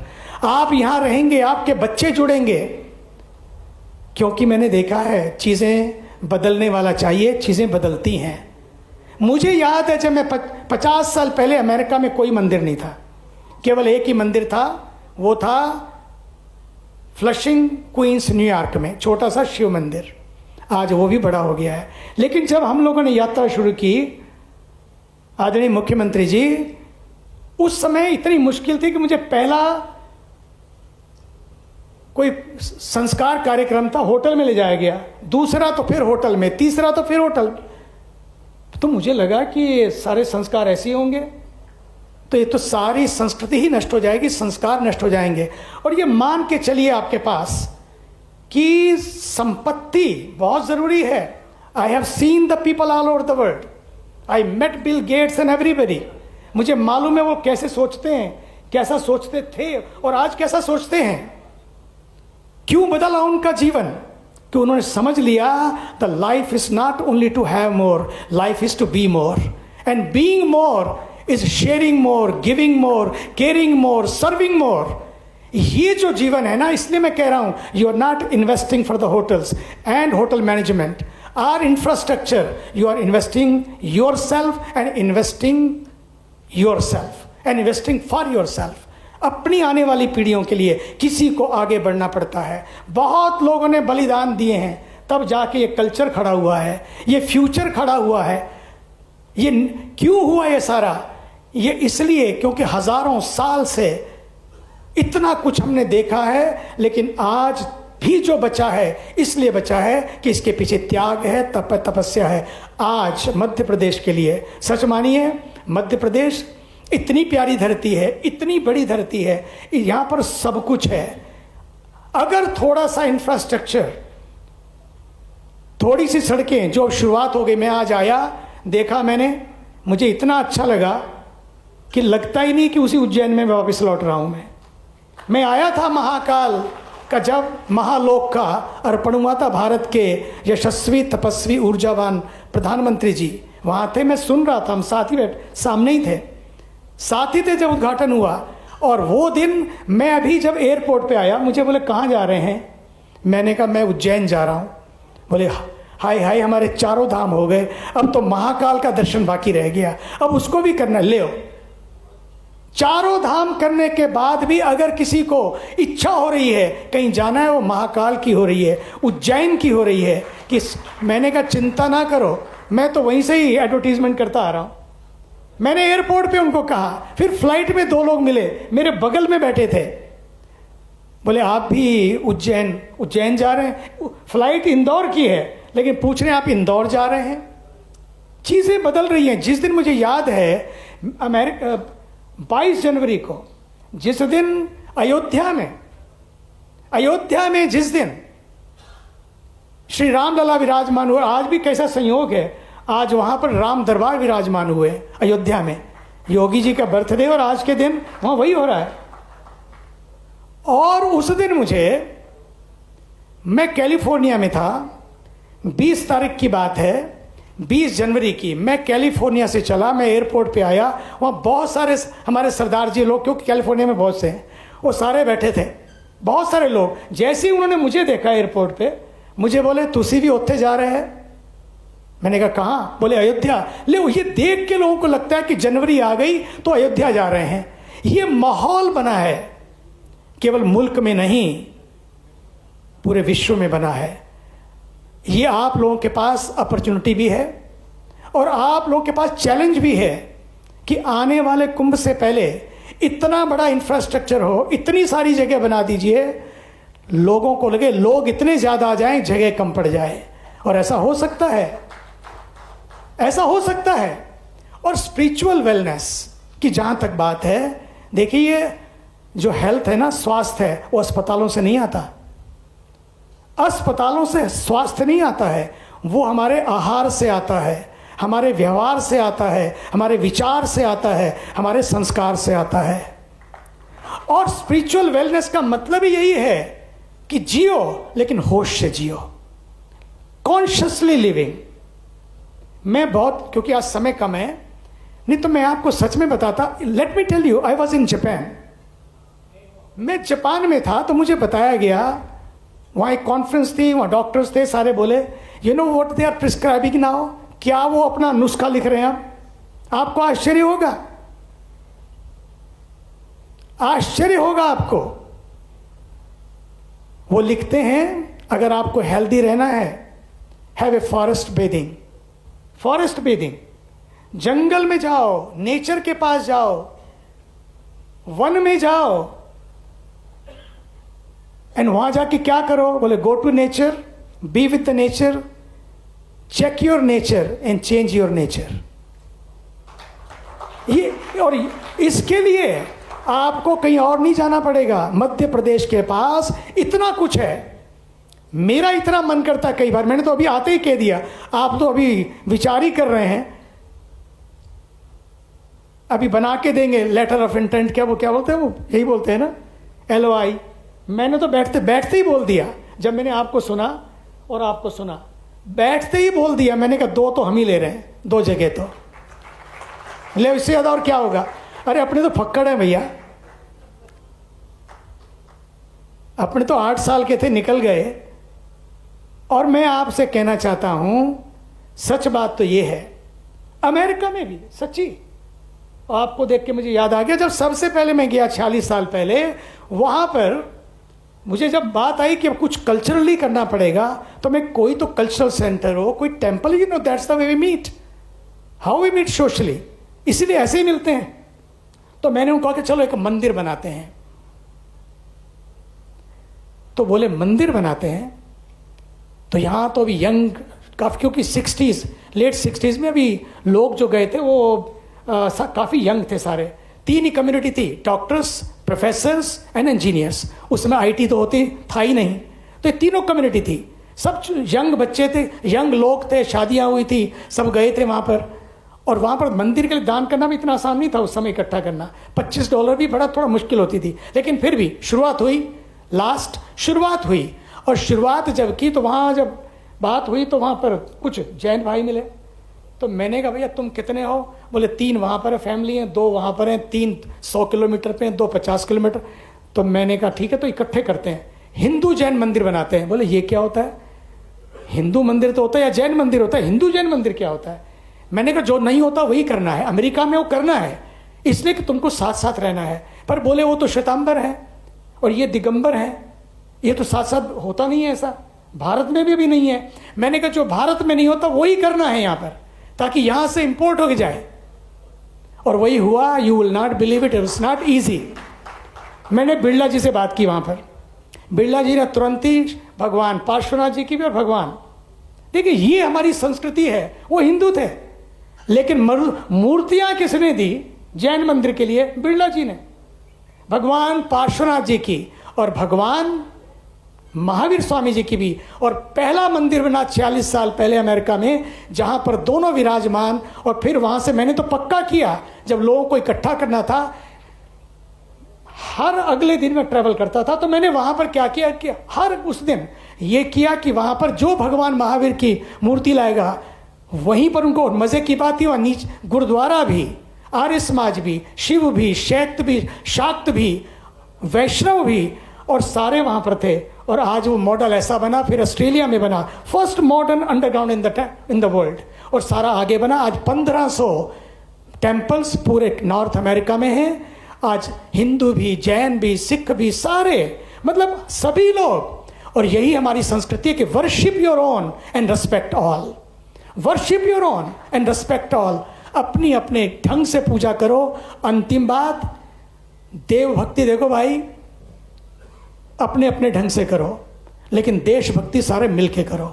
समय आ गया है देव भक्ति और देशभक्ति दोनों साथ साथ जाएं। रही बात व्यापार की, क्योंकि अब बात व्यापार की है, इन्वेस्टमेंट लेना है, तो मैं इतना ही आपसे कहना चाहूंगा, व्यापार करो। ये आपको आगे बढ़ाएगा, ये आपके पीआर से आपका व्यापार बढ़ेगा। जितना बड़ा पीआर होगा, कुंभ को आपने देखा, गजब हो गया इस बार, और ये कुंभ भी गजब करने वाला है।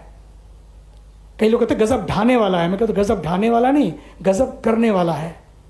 इसलिए पीआर आपके व्यापार को बढ़ा सकता है, लेकिन परिवार को अगर आगे बढ़ाना है तो पीआर से काम नहीं चलेगा, आपको प्यार और संस्कार से आगे बढ़ना होगा। तो परिवार को भी आगे बढ़ाना है, व्यापार को भी आगे बढ़ाना है। Grand plan is there, ground plan is there, team plan is there, time plan is there. इसलिए मैंने आपने कहा ना, 2 दिन यहीं रुक जाओ, अभी छांट के जाओ, अभी देख के जाओ, ऐसा मौका फिर नहीं मिलेगा। जो आपने कहा, मैं आपको मैं सोच के, तो जब मैं अंदर आया मैंने कुछ और सोचा था, कोई विचार अलग आए कि महाकाल की धरती है, कि ये विक्रमादित्य की धरती है, शंकराचार्य की धरती है, ये कालिदास की धरती है। सच्ची ऐसे ऐसे लोग, ये राजा भर्तृहरि की छोड़ के चल पड़े। कहां चल पड़े? जंगल में। आप उसी जंगलों में बुलाने की बात कर रहे हैं।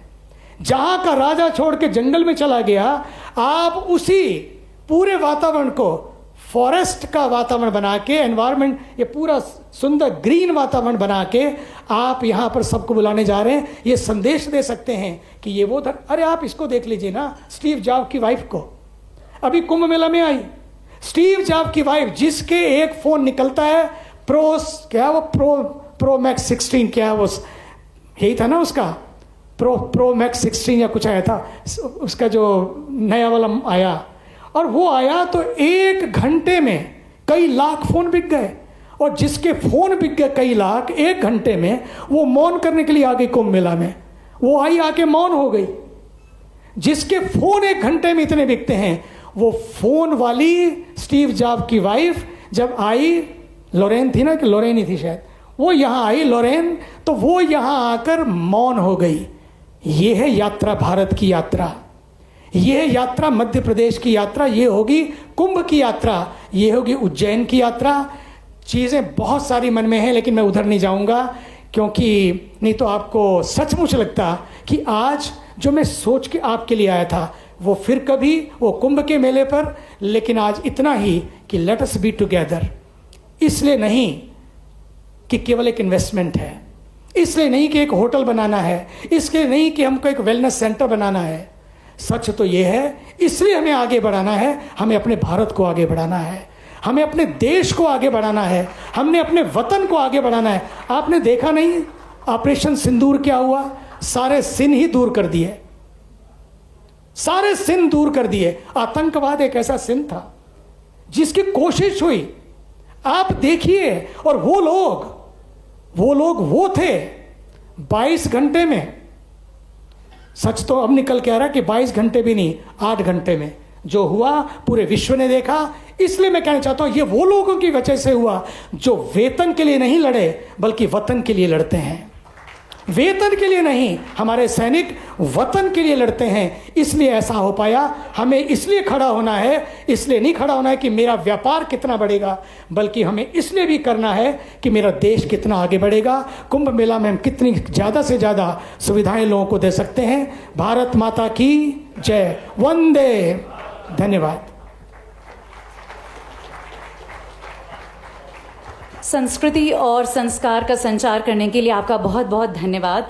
देवी और सज्जनों, आज विकास का एक नया अध्याय शुरू होने वाला है। मैं अनुरोध करूंगी परम पूज्य स्वामी जी से कि वे लेटर ऑफ इंटेंट यानी कि आशय पत्र अब से कुछ ही देर में भेंट करेंगे हमारे माननीय मुख्य अतिथि को। आप सबकी जोरदार तालियों के साथ, क्योंकि इस कड़ी में स्वामी जी उज्जैन और ओंकारेश्वर में विश्व स्तरीय आश्रम, गुरुकुल और स्वास्थ्य कल्याण केंद्र को स्थापित करना चाहते हैं। एक बार जोरदार तालियां।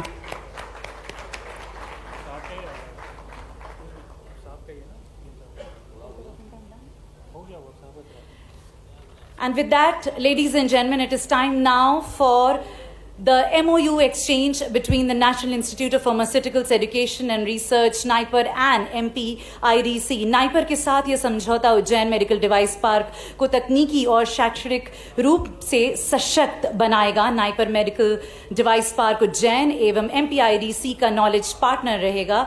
हमारे माननीय मुख्य अतिथि एवं स्वामी जी की गरिमामयी उपस्थिति में to facilitate the MOU exchange, may I request May I please request Shri Shailin Saraf, the Director NIPER, and Shri Chandramouli Shukla, MD MPIDC, to please felicitate. And Raghvendra Kumar Singh, Principal Secretary. आप सबकी जोरदार तालियों के साथ आप सबकी उपस्थिति और हमारे विशिष्ट अतिथि हमारे माननीय मुख्यमंत्री जी और स्वामी जी की उपस्थिति में इस मेमोरेंडम ऑफ अंडरस्टैंडिंग का ये एक्सचेंज। एक बार जोरदार तालियां फिर से देवियों और सज्जनों। बहुत ही अहम और खास पल है ये, और इसी के साथ अब हम सब उस बहु प्रतीक्षित क्षण पर पहुंच चुके हैं जिसका हम सबको बेसब्री से इंतजार था।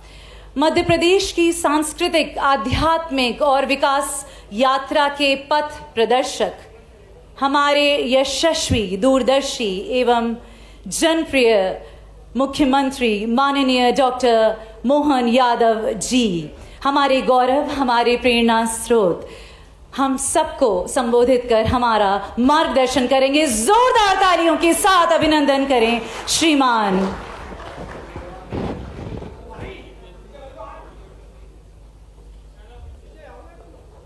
आज के इस कार्यक्रम में अभी अभी ऐसा लग रहा था कि हमारा अपना ये सेशन समापन की तरफ तो है। हमने स्वामी जी ये वेलनेस में एक शब्द आयुर्वेद के माध्यम से कायाकल्प सुना है। कायाकल्प के माध्यम से बूढ़ा व्यक्ति भी जवान हो जाता है। हमारी सभा आपके आने से जवान हो गई। मैं आपका स्वागत करता हूँ, अभिनंदन करता हूँ। परमात्मा की दया से मैं आज के इस कार्यक्रम में परम पूज्य स्वामी चिदानंद जी का अभिनंदन करता हूँ, मध्य प्रदेश सरकार की ओर से वंदन करता हूँ। और जिस प्रकार से हमने अपने इस सेशन के साथ दिन भर में अलग अलग प्रकार से सारी गतिविधि करते हुए जो मूल भाव हमारा था स्पिरिचुअल एंड वेलनेस समिट 2025 का, हमारी सरकार के गठन के बाद स्वामी जी हमने हर माह करीब हमारे इन्वेस्टर समिट के लिए रीजनल इंडस्ट्री कॉन्क्लेव करते करते फरवरी 2025 में यशस्वी प्रधानमंत्री के माध्यम से पूरे प्रदेश के अंदर लगभग 30 लाख करोड़ से ज़्यादा का इन्वेस्टमेंट, और उसमें भी खास बात हमने लगभग 21,40,000 लोगों का रोजगार का एक तरह से अवसर का हिसाब लगाया था। और उसके बाद भी ये जो वर्ष हमारा 2025 इसको उद्योग में रोजगार वर्ष के अवसर पे घोषित किया है। अलग अलग सेक्टर के माध्यम से एग्रीकल्चर सेक्टर, दूसरा जैसे ये स्पिरिचुअल हमारी अपनी जो वेलनेस की बात कही है, ऐसी प्रकार से आईटी, रियल एस्टेट और दूसरे सारे मंत्रालयों के अलग अलग विभागों को लेकर के उनके क्षेत्र में इन्वेस्टमेंट करते हुए कुल मिलाकर के मध्य प्रदेश आज इस प्रकार से तैयार हो रहा है कि ये हमारे लिए देश के अंदर सर्वाधिक संभावना वाला प्रदेश अगर कोई बनेगा तो मध्य प्रदेश बनेगा। हमें इस बात का आनंद भी है और ये संतोष है। धीरे धीरे करके सभी विभागों की पॉलिसियों के आधार पर यहाँ व्यापार व्यवसाय व्यापारी के लिए भी हित में है, प्रदेश के भी हित में है, क्योंकि कुछ तो परमात्मा ने भी विशेष हमको आशीर्वाद दिया है कि हम देश के मध्य में हैं। जब देश के मध्य में है तो स्वाभाविक रूप से यहाँ ट्रांसपोर्टेशन की दृष्टि से जो आने जाने के लिए व्यापार व्यवसाय की ज़रूरत होती है वो सारी चीज़ें भी बहुत सरलता से हो सकती है। इसी के साथ साथ हमारी एयर कनेक्टिविटी अभी 2 दिन पहले ही माननीय प्रधानमंत्री जी ने हमारे 2, 7 और 8 अब हमारे पास 8 एयरपोर्ट हुए हैं। एक तरह से धीरे धीरे बढ़ते हुए और आने वाले समय में और आगे बढ़ते हुए रेल लाइन का और NHA का तो इतना सारा काम है कि चारों तरफ से हम अपने देश के अंदर जुड़े ही हैं। लेकिन हमारी राज्य की भी पॉलिसियाँ इतनी अच्छी बनी है जो व्यापार व्यवसाय को बढ़ावा देने के लिए सब प्रकार से। अब ये कई जगह तो मैं अभी गोवा के मेरे मुख्यमंत्री कह रहे थे कि ऐसा होता है क्या कि होटल बनाने में आप 30 से 40% तक सब्सिडी दे दें। बोले हमारे यहाँ तो 10% भी नहीं दे रहे। हमने कहा आप हमारे यहाँ लगा लो, हम आपको भी दे देंगे, हमको क्या मना है। हमने कहा आप गोवा आपका पेट भरा हुआ है तो बात अलग है। हमने तो कहा कि हमारी तो संभावना वाला प्रदेश है। और केवल वो नहीं, अब हॉस्पिटल में भी कल मैं अपने एक मित्र है, बड़े उनके अच्छे हॉस्पिटल हैं, वो उनका मन तो बन ही रहा था। उनने कहा ये बड़ा आकर्षक, सबसे अच्छा आकर्षक प्रस्ताव कहीं मिल रहा है। अभी हमारे टेंडर खुले महाराज जी, हमने अपने मेडिकल कॉलेज के लिए भी देश के अंदर पहली बार ये प्रयोग किया है कि दुनिया में होता था, लेकिन जैसे आप अमेरिका में रहे आपको तो मालूम है, दुनिया की आपको जानकारी है कि एकमात्र भारत का है जहां हमारे यहाँ पता नहीं कहाँ से कौन सी सोच हो जाती है कि मेडिकल कॉलेज खोलना तो अपना हॉस्पिटल बनाओ, अपना कैंपस बनाओ, अपनी सारी चीज़ खड़ी करो, फिर आवेदन करो, फिर आपको परमिशन मिलेगी। अभी हमने अपने व्यवस्था में बदलाव कर दिया है कि ज़मीन 25 एकड़ से ज़्यादा जो हॉस्पिटल की चाहिएगी केवल 1 रुपये में देंगे। 1 रुपये में ज़मीन हम पूरी मेडिकल कॉलेज के लिए। और अभी ताली अधूरी है, अभी और बता रहा हूँ। मेडिकल कॉलेज खोलने के लिए जो हॉस्पिटल की शुरुआती जो शर्त होती है, 300 बेड से बड़ा जो हॉस्पिटल है वो भी हम फ्री दे रहे हैं कि हम स्टाफ को सैलरी हम देते रहेंगे और आप 1 रुपये में ज़मीन लो, मेडिकल कॉलेज आप खोलो और भविष्य की दृष्टि से आगे बढ़ो।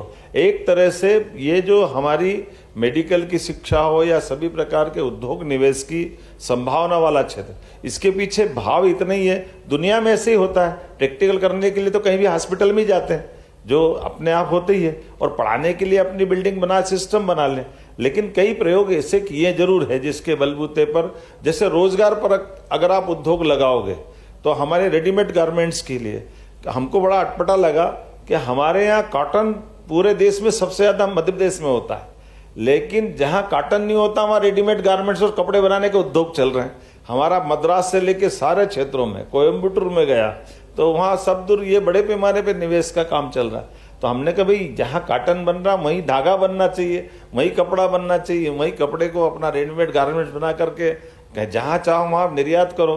तो इसीलिए हमने इसमें भी प्लान बनाया कि जो रोजगार आधारित उद्योग है उसमें हम इंसेंटिव देते हुए पर लेबर 5,000 रुपया, कारखाना आपका कमाओ आप, कोई तकलीफ नहीं, लेकिन हमारे लोगों को रोजगार अगर आप दे रहे हो तो उसका इंसेंटिव भी हम देने को तैयार हैं, हमको कोई परेशानी नहीं। और 4,000 से बड़े बड़े कारखाने, 7,000 तक के कारखाने और सभी प्रकार के लेबर डिपार्टमेंट के माध्यम से भी जो जो संभव हो सकता है सब संशोधन भी करते हुए सारी अनुकूलता बनाते हुए, जब हमारे पास आज की स्थिति बिजली सरप्लस है न, इतना अच्छा राज्य, कभी हमारे यहाँ लेबर प्रॉब्लम नहीं हुई, कोई हड़ताल होती ही नहीं, लोग समझते ही नहीं, बड़े प्रेम भाव से रहने वाले, जैसे पहाड़ के लोग ऐसे मालवा के लोग, दोनों में कोई अंतर नहीं, इतना अनुकूलता वाला क्षेत्र है। और आपने कहा कि गंगा दशहरे के दिन गंगा जी आपसे छूटी है, महाराज जी छूटी नहीं है, गंगा जी ने पकड़ा हुआ आपको।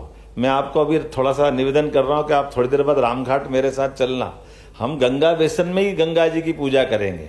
गंगा जी के लिए छिपरा जी में अपन पूजा करेंगे, छिपरा जी जा रही चंबल में, चंबल जा रही जमुना में, जमुना जा रही गंगा में, तो यही तो गंगा सागर पहुंचा रही है, इसके बाहर क्या है? ये गंगा बेसिन का ही इलाका है।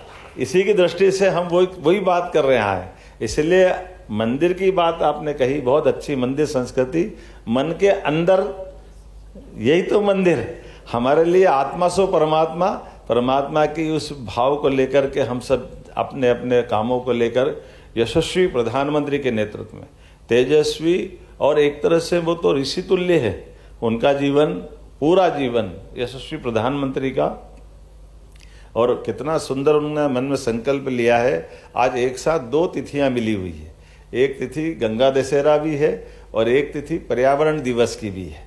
अब ये पर्यावरण दिवस में थोड़ा जरूर प्रश्न आता है, पर्यावरण की दृष्टि से जब बात चलती है तो जगदीश चंद्र बसु ने पहली बार रॉयल सोसाइटी लंदन के अंदर वैज्ञानिकों के बीच में ये सिद्ध किया था कि हाँ, इन पौधों में प्राण होते हैं।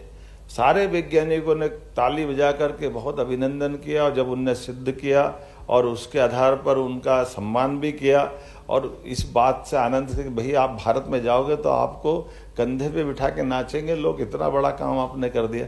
लेकिन नहीं, भारत में कुछ नहीं होने वाला है। तो उन्होंने कहा भारत के लोग समझते नहीं है क्या? तो बोले नहीं, भारत के लोग तो पहले से मालूम था पौधे में प्राण है, तो आपको नहीं मालूम था, आपको बताने आया। ये भारत के हमारा इतना अंतर है, क्योंकि ये कई सारी चीजें जो अतीत के काल से हमारे ऋषि मुनियों ने हमको बताई हुई है, आज दुनिया सीख रही है, समझ रही है। जैसे कोविड ने हमको प्रणाम करना सिखा दिया, नमस्कार करना सिखा दिया, दुनिया सब आज नमस्कार का जो महत्व बताना नहीं चाहिए। लेकिन मैं मान के चलता हूँ, आज इन्वेस्टर समिट जब हमने किए तो बहुत अच्छे उत्साहवर्धक परिणाम भी आए। जब यहाँ हमारे बीच महाराज जी ने स्वयं ने कहा है, 2 ही ज्योतिर्लिंग तो हमारे बीच में है, एक ओंकारेश्वर, एक महाकालेश्वर, और दोनों जगह आपने घोषणा कर दी, इससे अच्छी क्या बात है। मैं महाराज जी का भी अभिनंदन करता हूँ, चिदानंद जी महाराज जी का, जिनने वेलनेस सेंटर खोलते हुए अपने यहाँ दोनों नर्मदा जी और छिपरा जी के किनारे प्रतिदिन आरती भी करेंगे। और जैसे आपने कहा कि हमारे वेलनेस के लिए मूल भाव अपने स्वभाव को बदलने से है, बीमार को अच्छा करना नहीं, बीमार न होने देना। ये जो प्रयास है, ये जो हमारी चिकित्सा पद्धति है, ये जीवन शैली में आती है, और जीवन शैली से हमारे व्यवहार तक और आचरण व्यवहार से हमारा अंदर का भाव बनता है।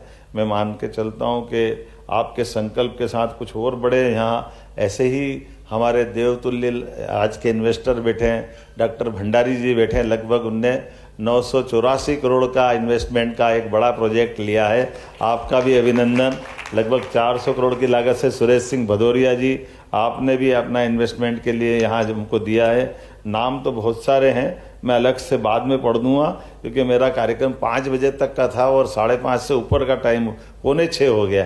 तो मैं मान के चलता हूँ कि एक बार फिर ये हमारा जिस पवित्र भाव के आधार पर ये कार्यक्रम हुआ है, न ये केवल उज्जैन का बल्कि पूरे प्रदेश के अंदर का, जहाँ भी आप इन्वेस्टमेंट करेंगे, सरकार के मुखिया के नाते से मैं आपको कह सकता हूँ, हमारे यहाँ पॉलिसी की स्केल है, इस तरह से एसेस करना है। और उसके बावजूद भी ये नीतियाँ तो अपनी जगह है, जिसके आधार पर हम अपनी नीतियों से सबको जो जो इंसेंटिव हो सकता है, जो आपको छूट दे सकते हैं वो देंगे। लेकिन और अच्छा इन्वेस्टमेंट लाओगे तो नीतियों के बाहर जाकर भी हम आपकी मदद करने के लिए तैयार हैं। ये हमारा मन का संकल्प है। सरकार के साथ हम अपने प्रदेश को यशस्वी प्रधानमंत्री के नेतृत्व में नंबर 1 का राज्य बनाने के संकल्प के साथ आगे चल रहे हैं। निश्चित रूप से आज का दिन आप सबको बधाई हो। और उज्जैन में आपका फिर मैं स्थानीय विधायक भी हूँ, मुख्यमंत्री तो हूँ, यहाँ से विधायक हूँ और विधायक होने के नाते से एक बार आपका पुनः उज्जैन में भी स्वागत करता हूँ, अभिनंदन करता हूँ। बहुत बहुत धन्यवाद। माननीय महोदय जी, आपने अपने प्रेरणादायी विचारों से हमें अभिभूत किया। हम आप सबका जोरदार तालियों के साथ वंदन करते हैं, अभिनंदन करते हैं एक बार फिर से। और इस पल को यादगार बनाने के लिए हम अपने माननीय मुख्य अतिथि पूजनीय स्वामी जी और मंचासीन अशिष्ट वितिथि जनों को सम्मानित करेंगे स्मृति चिन्ह के साथ। श्री चंद्रमौली शुक्ला जी, निवेदन है आपसे कि ये स्मृति चिन्ह आप हमारे मुख्य अतिथि को भेंट करें और यहाँ से शुरुआत करें। देवी और सज्जनों, जोरदार तालियां हमारा मार्गदर्शन करने के लिए एक ऐसे ट्रांसफॉर्मेशनल लीडर जिनका नेतृत्व, जिनकी दूरदर्शिता हमारे मध्य प्रदेश को की विकास की लिखती है नई कहानियां। जोरदार तालियों के साथ आप सबकी ओर से बहुत बहुत धन्यवाद। परम पूज्य स्वामी जी, हमारे मंच पर आसीन अन्य विशिष्ट अतिथि भी बहुत बहुत धन्यवाद और जनप्रतिनिधि भी। और इसी के साथ इस सत्र को समाप्त करते हुए आप सबका कोटि कोटि आभार व्यक्त करते हैं। इस आयोजन में आप सब यहाँ पर समय निकाल कर आए, आपका धन्यवाद। हम मध्य प्रदेश की उज्जवल भविष्य की कामना करते हुए फिर से एक बार आपका धन्यवाद ज्ञापित करते हैं। Thank you to our knowledge partner EY and our industry partner CII। मैं सभी को आमंत्रित करती हूँ कि वे मध्य प्रदेश आएँ, जो कि हमारे अतुल्य भारत का सेंटर ऑफ द हार्ट के नाम से प्रसिद्ध है। उज्जैन से शुरुआत करें ज़रूर और भारत को विश्व गुरु बनाने की इस यात्रा में आप सब हमारे भागीदार बने। एक बार फिर से विशेष रूप से बहुत बहुत धन्यवाद हमारे माननीय मुख्यमंत्री जी को कि वे यहाँ पर समय निकाल कर आए और इस स्पिरिचुअल और वेलनेस समिट 2025 जिसका आयोजन किया है government of Madhya Pradesh tourism और Madhya Pradesh industrial development corporation. बहुत बहुत धन्यवाद आपका। एक बार फिर से जोरदार तालियां हम सबके इस भागीदारी का। For exclusive and insightful videos, subscribe to our new channel ABP Live Premium.